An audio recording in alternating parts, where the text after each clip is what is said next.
잘 지냈어요 모두 보고 싶었어 이도 Going은 언제나 너에게 going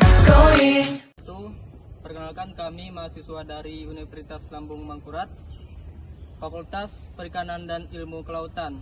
Pada video ini kami akan membahas lahan rawa menurut teori Ramsar. Sebelumnya izinkan kami memperkenalkan diri terlebih dahulu. Saya Muhammad Fajar Putra Santosa. Saya dari Prodi Perikanan Tangkap dengan NIM 25 10 71 31 10 009. Perkenalkan, nama saya Putri Nur Anissa dari Prodi Ilmu Kelautan dengan NIM 251 Perkenalkan, nama saya Melani Kartika Rahmawati dari Prodi Ilmu Kelautan dengan NIM 25 10 71 61 201.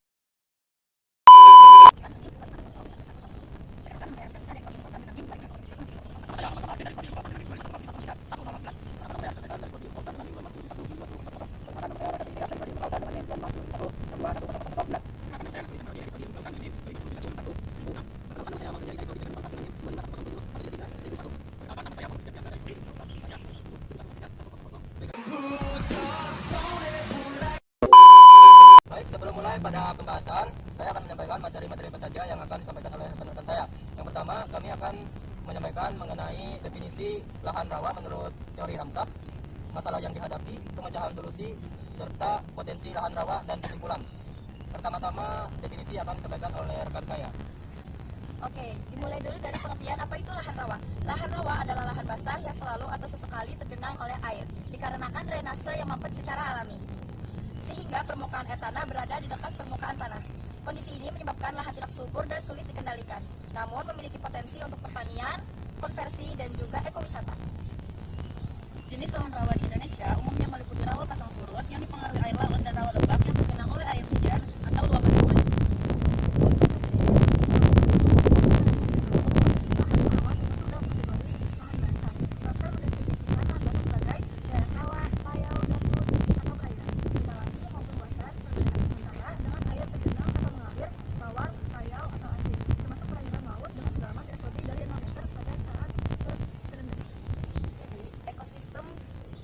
Lahan rawa menurut teori Ramsar dapat dipahami sebagai berikut. Suatu ekosistem lahan basah yang ditandai oleh kondisi tergenang air secara permanen atau musiman, memiliki vegetasi khas, misalnya rawa gambut, rawa pasang surut, rawa air, dan berperan penting dalam keanekaragaman hayati, siklus air, dan serta penyediaan jasa ekosistem. Dengan kata lain, ekosistem rawa adalah bagian dari lahan basah yang didefinisikan sebagaimana Ramsar. Masalah ekosistem lahan rawa adalah segala bentuk gangguan, kerusakan, atau tekanan yang merugikan fungsi ekologis, sosiologis, ekonomis lahan rawa sebagian dari lahan basah. Solusi atau pemecahan masalah dalam ekosistem lahan basah diantaranya adalah satu, kerjasama lintas sektor seperti melibatkan pemerintah, swasta, dan masyarakat. Kedua, memberdayakan masyarakat, mendorong mata pencarian ramah lingkungan seperti kultur atau disebut juga sebagai pertanian di lahan basah.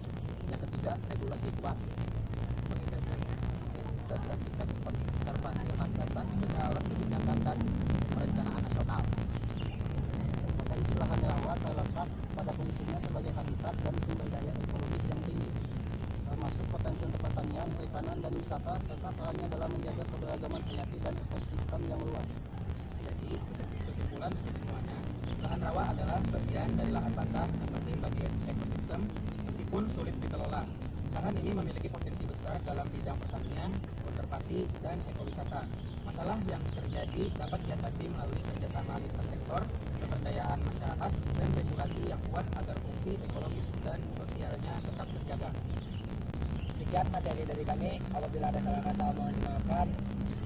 Wassalamualaikum warahmatullahi wabarakatuh.